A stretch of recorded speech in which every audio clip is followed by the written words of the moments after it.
नमस्कार विद्यार्थी मित्रांनो, शैक्षणिक महाराष्ट्र यूट्यूब चॅनलवर आपले खूप खूप स्वागत आहे। आज आपण अभ्यासणार आहोत पायाभूत चाचणी परीक्षा 2025 इयत्ता 4 विषय गणित सराव पेपर। मित्रांनो, तुम्ही नवीन असाल तर चॅनलला सबस्क्राइब करा व बेल आयकॉनला प्रेस करा। चला तर आपण सुरू करूया। लेखी चाचणी। प्रश्न 3, खाली दिलेली उदाहरणे सोडव।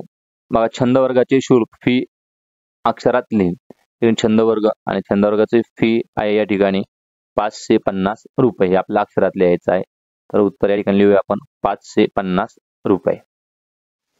बघा, तिकिटावरील रक्कम अंकात लिहायची। तिकिटावरील रक्कम 735 रुपये आपल्याला या ठिकाणी चौकटीत लिहायची अंकामध्ये 735 रुपये। बघा, खालील संख्येचे विस्तारित रूप पूर्ण करायचं आहे। बघा, 8 से 13 म्हणजे 800 अधिक 10 ची स्थानिक किंमत 1 ची स्थानिक किंमत 10 या ठिकाणी लिहूया आणि अधिक 3। बघा, बेरीज करायची आहे। 468 अधिक 223। बघा, 8 आणि 3 11, 11ला हातचा इथे 1 लिहूया आणि 1 हातचा देऊया। 6 आणि 2 8, 8 आणि हातचा 1 9 या ठिकाणी 4 आणि 2 6। बघा, वजाबाकी करायची आहे। या ठिकाणी 2 वजा 7 जात नाही म्हणून आपण या ठिकाणी उसना घेतला। या ठिकाणी आता 5 राहिले आणि या ठिकाणी 12 वजा 7 उत्तर आले 5 आणि या ठिकाणी जे राहिलेले 5 वजा 4 उत्तर आले 1 आणि 5 वजा 3 उत्तर आले 2।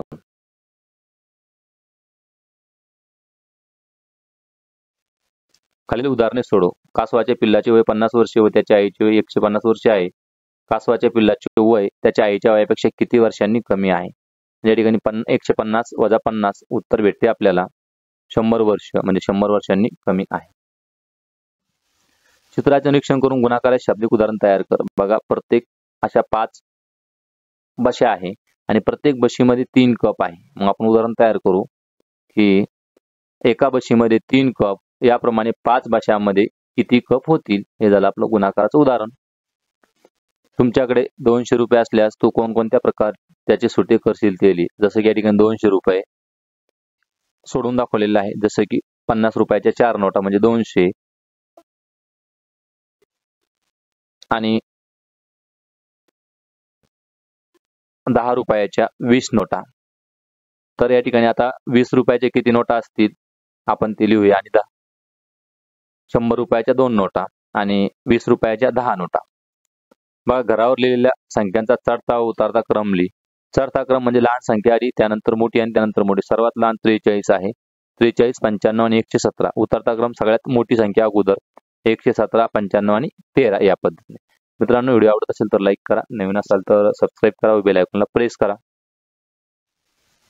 भाजीवाल्याकडे खाली दिलेल्या वस्तू भाजीची एकच जोडी शिल्लक राहिली आहे। तुझ्याकडे 35 रुपये असल्यास तू कोणत्या 2 भाज्या विकत घेशील ते लिही। बघा, या ठिकाणी पालक 20, शेपू 10 आणि मेथी 25 म्हणजे 10 आणि 25 35 होतात, म्हणून आपण या ठिकाणी 2 भाज्या घेऊया, शेपू आणि मेथीची भाजी। बाबांनी चिनूच्या वाढदिवसासाठी 90 फुगे आणले। फुगवताना त्यातील 15 फुगे फुटले। 50 फुगे फुगवून पूर्ण झाले तर पॅकेटात किती फुगे शिल्लक राहिले? सोपं उदाहरण आहे। एकूण फुगे या ठिकाणी 50 अधिक 15 म्हणजे 65 म्हणजे 90 वजा 65 तर 25 फुगे शिल्लक राहिलेले आहेत। बघा, दिलेल्या मण्याची 3 गटात समान गटात विभागणी कर। एकूण मणी मोजावे लागतील आपल्याला। एकूण मणी जर आपण मोजले तर ते 18 मणी भरतात। 18 भागेला 3 म्हणजे प्रत्येक गटामध्ये किती? 6 मणी या ठिकाणी आपल्याला पाहायला मिळतील।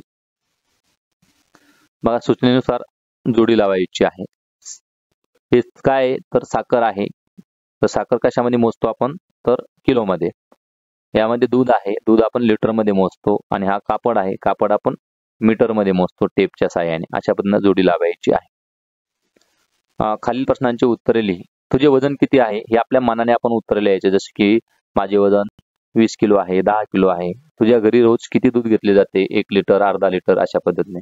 तुझे घर ते शाळा यामधील अंतर किती आहे? 1 किलोमीटर, अर्धा किलोमीटर, 500 मीटर अशा पद्धतीने। शर्टासाठी कापड घ्यायचे आहे, कशाने मोजतील? तर आपण मीटर पट्टीच्या सहाय्याने आपण कापड मोजत असतो। हे उत्तर तुम्ही मनाने लिहायचे आहे।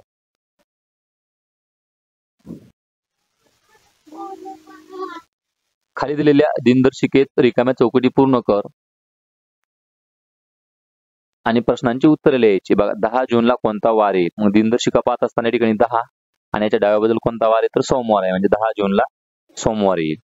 दुसऱ्या शनिवारी कोणती तारीख येईल? बघा शनिवार पाहायचा, हा पहिला शनिवार आणि हा दुसरा शनिवार. दुसऱ्या शनिवारला 8 तारीख येईल. या महिन्यात एकूण किती रविवार आले आहेत? तर रविवार बघायचे 1, 2, 3, 4, 5. तर या महिन्यात एकूण 5 रविवार आलेले आहे.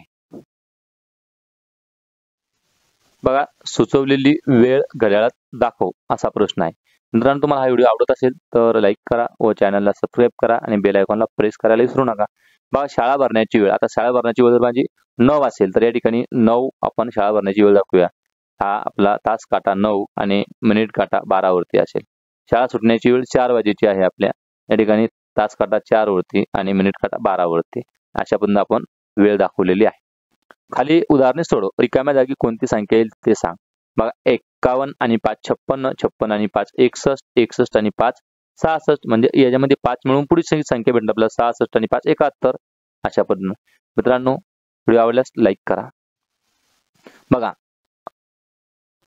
चौकोन व त्रिकोण या दोन्ही आकारांचा वापर करून ABB सारखा आकृतिबंध तयार कर. म्हणजे A म्हणजे चौकोन आणि BB म्हणजे त्रिकोण असं आपण समजूया. तर बघा या पद्धतीने होईल तो चौकोन त्रिकोण त्रिकोण चौकोन त्रिकोण त्रिकोण चौकोन त्रिकोण त्रिकोण चौकोन त्रिकोण त्रिकोण चौकोन आणि त्रिकोण त्रिकोण या पद्धतीने पॅटर्न आपण तयार केलेला आहे. या ठिकाणी सारणी पूर्ण करायची. बघा याचे हे जे चित्र आहे आपण राजा म्हणू. राजे किती आहेत? तर 2 राजे आहेत. 1 2 मारल्या. त्यानंतर या ठिकाणी वजीर आहे. वजीर सुद्धा 2 आहेत म्हणून 2 ठिकाणी लिहिलेले आहे. त्यानंतर हत्ती 4 आहे. घोडे सुद्धा 4 आहे आणि उंट 4 आहेत आणि राहिलेले जे प्यादे आहेत ते किती आहेत ते मोजून आपण या ठिकाणी लिहूया. ते 16 आहेत. अशा पद्धतीने एकूण 32 सोंगाट्या या ठिकाणी दिलेल्या आहेत. ठीक आहे. Thank you for watching. मित्रांनो व्हिडिओ आवडल्यास लाईक करा आणि मित्रांमध्ये सुद्धा शेअर करा. आपण पुन्हा भेटूया पुढील व्हिडिओमध्ये. थँक्यू.